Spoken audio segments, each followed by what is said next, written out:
Hey horror fans, welcome back to Room 237, and I got another 80s slash film for you, and this time it is 1987's Night Screams, which,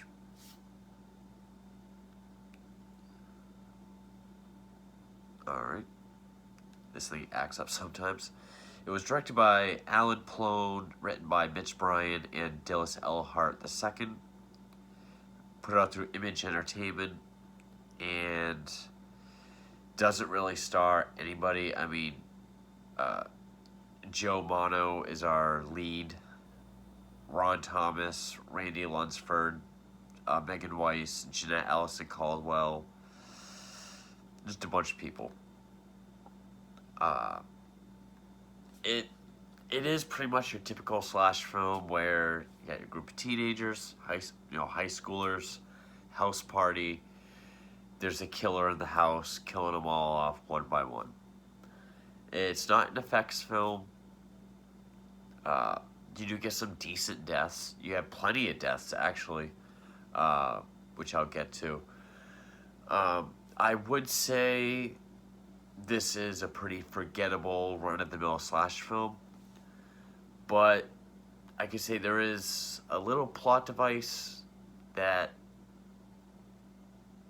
it kind of stands out. It kind of reminds me of another film, and that is the killers, these two guys, escape from prison, find their way to this house where the house party is with all our characters. They're hiding in the cellar, and they just go around killing people one by one. So I was thinking, okay, so it's kind of like House on the Edge of the Park, Ruggero Deodato, with these two guys at this house party doing fucked up stuff. Of course, House on the Edge of the Park, although a good movie. It's not a slash film, but this is. That little aspect just reminded me of it. But other than that, this is kind of a forgettable slash film. Yeah, you got plenty of deaths in it. The ending was kind of take it or leave it. But basically, it opens up with this one couple. They're watching a slasher film of Graduation Day. And we see what they're watching, which that happens a number of times in this film. Whatever someone is watching is on our screen, but it doesn't really do anything to separate, like to show that it's on TV, which can be kind of distracting. So they're watching Graduation Day. They're killed. The killer, we see their bloody hands start to play chopsticks on the piano. Then we get the opening credits, which I like how the opening credits are done. It's like black with like blood smear, but it's got this like Beverly Hills Cop super 80s synth music put over it. So our main plot is we have this guy David, who played by Joe Mono. Takes place in Wichita, Kansas. He's the big football star of the school. He just got accepted to Oklahoma University, full scholarship for football. Kind of get the idea his dad has pushed him his whole life for football. Also hints he's not fully stable because he takes these meds. And all his friends want to throw him this big party, this big celebration party at his house while his parents will be away. At the same time, we get these three guys who just broke out of jail,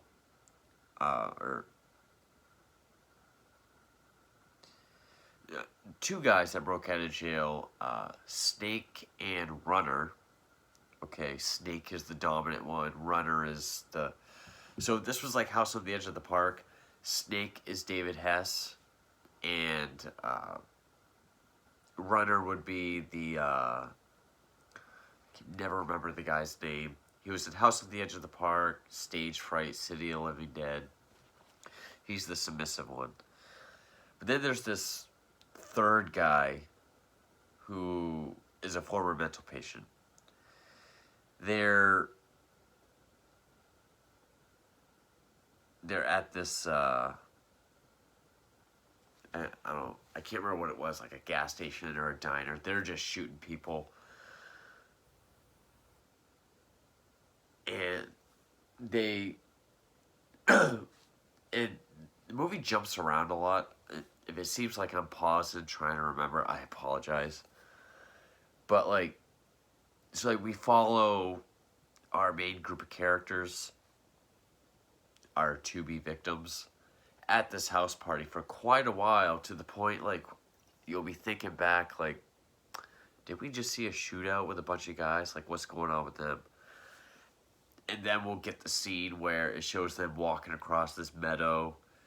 They see a house. They're like, hey, do you think anyone's home? Let's hide out there. And then they go there. And there's not really much else to say. You're pretty much just waiting for these teenagers to die. So you have David, you have his girlfriend, Joni, who's this new girl. She's really shy and sensitive. You get the overweight guy, Russell, who's the jokester. You get, who were our...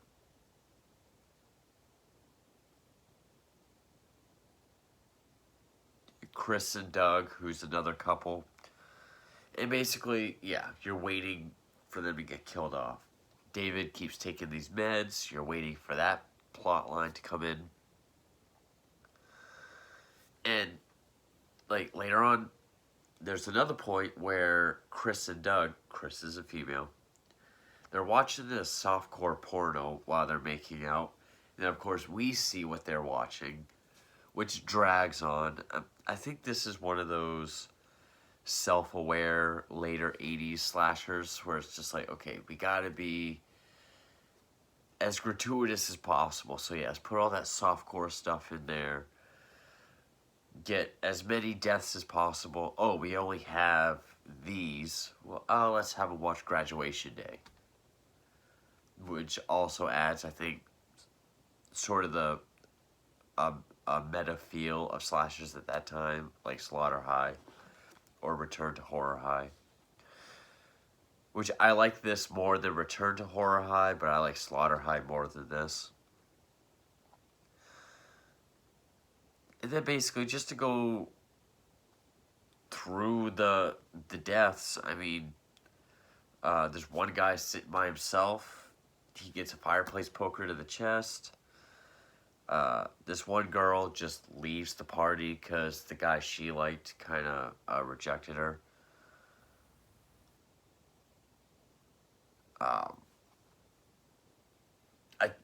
That was actually before the killers show up, because I think it was, she's walking down the road. They see her, they stop. They try to grab her, but she gets away and hides underneath this other car. But the killer destroys the car lift, so it like falls on her. The couple watching the softcore porn, they decide to go into the sauna to make out, which the sauna looked like a tanning bed you have to like lay down in, or maybe that's just how they were. So then she decides to go, I think she goes for a swim or in the hot tub. He stays behind. The killer throws some sort of thing of poison on the sauna rock, so it breaks and evaporates. He dies from the poison gas. She is swimming. She gets to the edge. She gets an axe to the head, which is probably the best effect in the whole film. Which again, it's not a big Savini or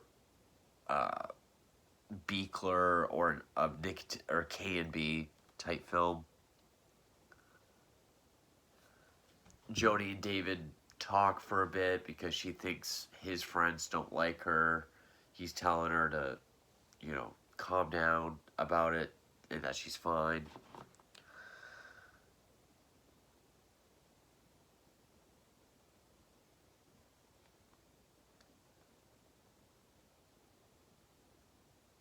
And we find out that the parents did not, they refilled David's prescription, but they didn't drop the meds off. So we see David getting more and more agitated. And again, we're trying to figure out what does this have to do. It's almost like it's trying to set up like he could also be the killer or whatever. Like it's trying to set up all these different things. So the parents are trying to get home to bring him his meds. It's also just not explaining what the meds are for up until the end. The jokester guy, Russell, he gets put on the pool table with the pool cue pushing down on him. And the only effect is he kind of starts to spit blood, but he's pretty much choked to death with the pool cue. One girl goes down to the cellar to get more wine. Snake kills her. Runner gets upset that he killed her, so then Snake suffocates him with a bag.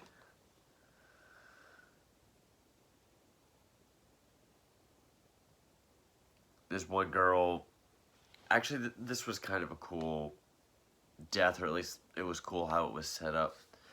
She's out in the hot tub, and we see this light kind of going woo, woo, woo. So then we see it's like a garage drop light on a cable. Someone off screen is spinning it around, but then we see it sort of gets tossed off, picked back up, swings it up again, breaks it, or smashes the bulb, then tosses it in the jacuzzi. She gets electrocuted.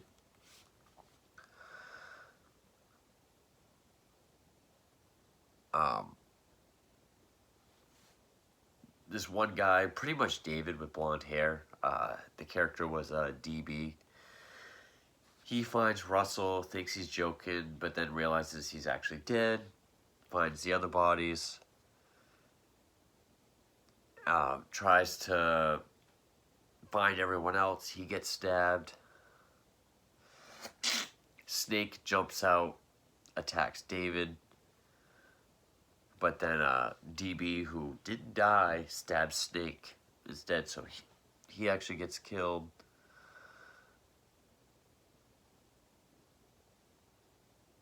And then the big twist, so spoiler alert, I guess. His girlfriend Joni was the killer the whole time. Yeah, the guys were just hiding in the cellar. They killed that one girl. She was the killer the whole time. She's insane. She felt rejected by the popular kids, so she killed them all. And just when she tries to, because we see the parents get pulled over by the cops for speeding, trying to bring him his meds, which, you know, keeps that plot point stalled for a while. But just as she's about to stab him, the parents and cops come in and think she's going to do it in self-defense, so they shoot him. And then we see, you know, the parents are talking to the cops saying, well, he had meds for hyperactivity, but he loses his temper. And how the murder weapon had his prints all over them. So yeah, they finger David for all the kills. And then we see Joni in the hospital and we hear chopsticks. She gives a little smile.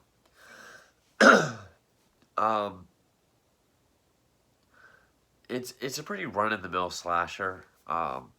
It was entertaining enough to make me want to see what was going to happen next. Again, plenty of kills. Even counting like the shootout with the Snake runner and the other guy. And the graduation day deaths that we see at the beginning of the film, there's like 20, 21 deaths. Probably 12 or 13. Trying to think of how many were actually at the party. I think somewhere between 10 and 12, maybe. I wasn't really keeping count, but it's got its deaths, and they're pretty well paced and pretty well placed throughout the whole film. So that's good. It kind of like Fatal Games, Graduation Day. You have a kill every so often, which is nice. Again, not a big effects film, but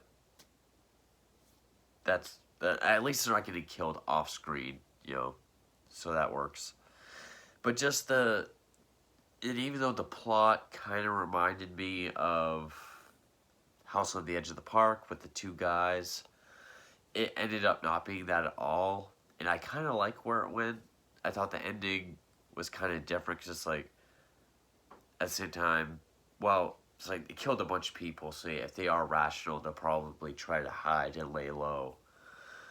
I guess for the most part, the twist does work. It's like, yeah, they're just hiding out.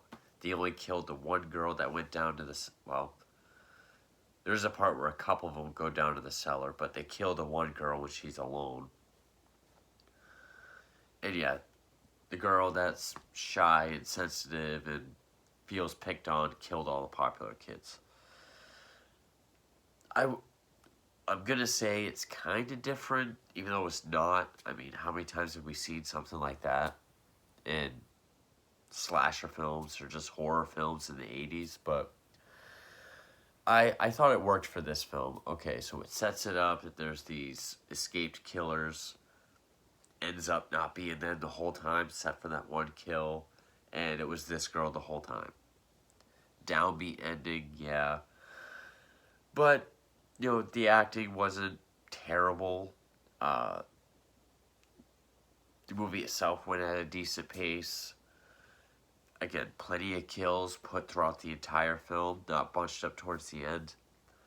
If it sounds like I'm repeating myself, it's because it is essentially a run-of-the-mill slasher. And there's not much to say about it, but yeah, I guess that's it. Night Screams, 1987. So I would like to get on DVD one day just for the sake of collecting, but it's not one I would find myself watching again anytime soon. It is kind of one of those, you know, actually I don't really know. It is kind of forgettable, but at least the kills were cool. I'm just kind of rambling at this point. I don't know, but alright. Thank you for watching.